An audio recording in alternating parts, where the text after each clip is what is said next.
So in lesson 5, in the previous lesson, we covered breakouts as well as fakeouts.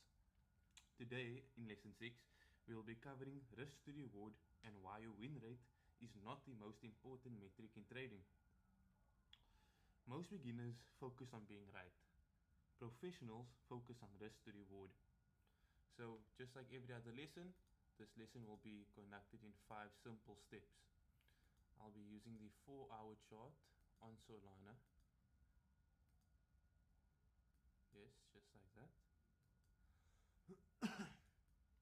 So, step 1. What is your risk reward? Risk reward measures how much you are risking compared to how much you are targeting. So if you risk $10 to make $20, that is a 1 to 2 risk to reward. You are risking 1 to make 2. So just let me get a visual for you guys. So if I were to place a long over here, this being my 1 to 1 risk to reward, you can see it over here in the middle, risk to reward ratio 1. So if I take my target and put it up, you will see that number in the middle go to 2, meaning my risk to reward is now 1:2, meaning my target is double of what I am risking.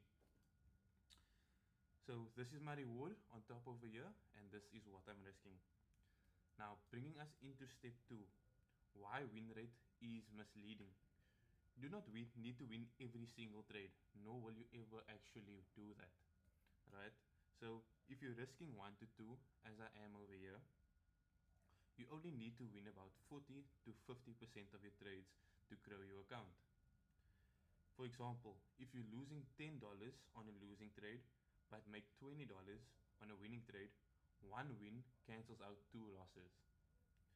So with a strong risk to reward ratio, your edge does not require a high win rate. Moving on into step 3. Poor risk to reward is very dangerous. If you're risking $20 to make $5, you need an extremely high win rate just to stay profitable. And just to show you guys, to put it into perspective,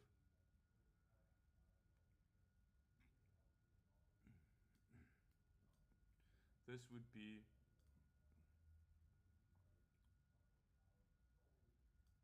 be a risk to reward of 2:1. So I'm risking 2 in order to make 1.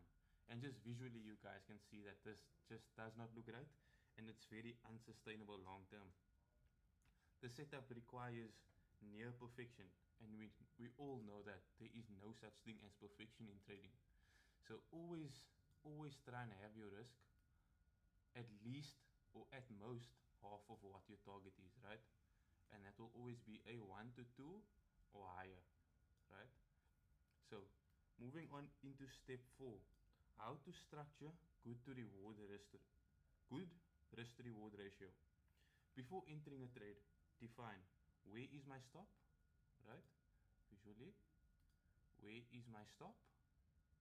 And then ask yourself, where is my realistic targets, right? So for example, if I were to take this trade over here, this will be a hindsight trade, meaning it will be a trade, a backtesting trade, and not a current trade. So if I mark out that area of support and this area of resistance, if I were to take this trade this long after those 3 engulfing candles, I put my stop loss, of course, at this low and targeting the nearest resistance level, right? So this risk to reward ratio over here is actually 1:3.05, meaning I'm risking 1 and I'm targeting 3.05 times my risk. This is a great risk to reward ratio, and you can even just see it just by looking at it. So good risk to reward aligns with structure. Risk to reward is not random, it should make structural sense. So moving on into step 5, trading is a probability game. You will lose trades, like I said previously many times. You guys will lose trades, especially as a beginner.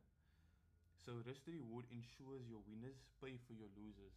Like we said in step 2, if you're risking $10 to make $20, You can lose 2 trades, win 1 trade, and still be at break even. So before entering a trade, ask, does the reward justify the risk? And if not, skip it.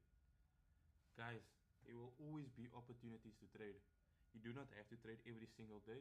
You do not need to trade 5 times, 3 times a day. You can always trade another time, and there will always be opportunities. So if you don't see a good risk to reward ratio, just don't take the trade. It's simple as that. So you guys also, like I said, don't need to trade often. You not at all. You just need to trade well. So that is it for lesson number 6. Next lesson we'll go a bit more into detail about stop losses and how to place them in a bit more detail. Yeah, so that's just lesson 6 today, guys.